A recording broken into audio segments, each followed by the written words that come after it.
আমি অধর আলো পাঠ করছি কবি রাশেদ হোসেনের বর্ষা কবিতাটি ওনার অনুরোধে। যদিও আমি আবৃত্তি পারি না, বাট উনি অনুরোধ করতেছিল অনেক দিন থেকে আমাকে, তাই ওনার বর্ষা কবিতাটি আমি পাঠ করছি। মেঘ নেমেছে, মেঘ ডেকেছে, বর্ষা হবে তাই। খেজুর গুড়ের পিঠা খাবো, মা বানাচ্ছে তাই।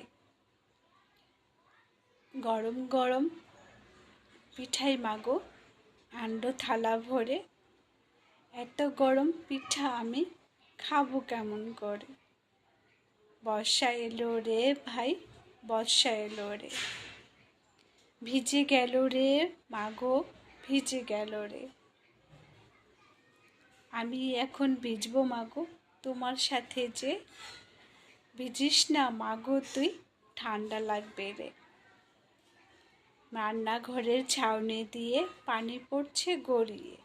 ভিজে গায়ে কাদা মেখে কাঁপছে শরীর যে, কাঁপছে শরীর যে।